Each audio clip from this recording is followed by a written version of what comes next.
اسلام آباد حکومت نے داسو پروجیکٹ حملے میں ہلاک چینی باشندوں کے خاندان کے لیے امدادی پیکیج کا اعلان کر دیا۔ تفصیلات کے مطابق داسو پروجیکٹ پر دہشت گرد حملے میں ہلاک چینی باشندوں کے لواحقین کے لیے پیکیج کی منظوری دے دی گئی۔ ذرائع نے بتایا کہ وفاقی کابینہ سے ہنگامی بنیادوں پر سرکولیشن سمری پر منظوری لی گئی۔ حملے میں ہلاک 5 چینی باشندوں کے خاندان کو $25,80,000 امداد دی جائے گی۔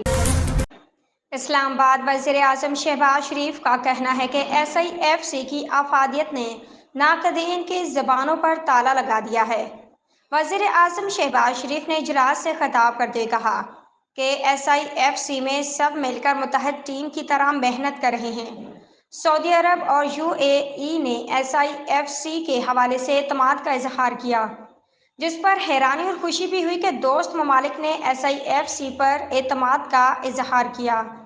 انہوں نے کہا کہ 2022-23 میں SIFC بنی تو خدشات کا اظہار کیا جاتا تھا۔ آج SIFC پاکستان کی ترقی اور خوشحالی میں کلیدی کردار ادا کر رہا ہے۔ اسلام آباد وزیر اعظم کے سیاسی مشیر رانا ثناء اللہ کا کہنا ہے کہ بانی PTI پارلیمان چھوڑ کر نہ بھاگتے تو ہماری حکومت 16 ماہ قائم نہ رہتی۔ تفصیلات کے مطابق وزیر اعظم کے مشیر رانا ثناء اللہ نے ARY نیوز کو انٹرویو دیتے ہوئے کہا کہ PTI کو حالیہ ریلیف کسی اشارے سے نہیں مل رہا۔ جو روپوش ہیں انہیں سامنے آنا چاہیے۔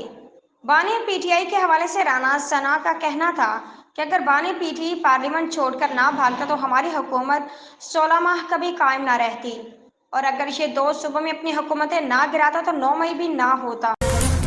تہران سعودی ولی عہد اور وزیر اعظم شہزادہ محمد بن سلمان نے دورہ ایران کی دعوت قبول کر لی۔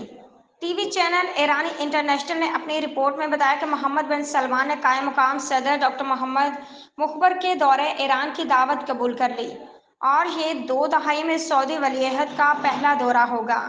محمد بن سلمان کے ممکنہ دورے کو دونوں ممالک کے درمیان تعلقات کی مضبوطی کے طور پر دیکھا جا رہا ہے۔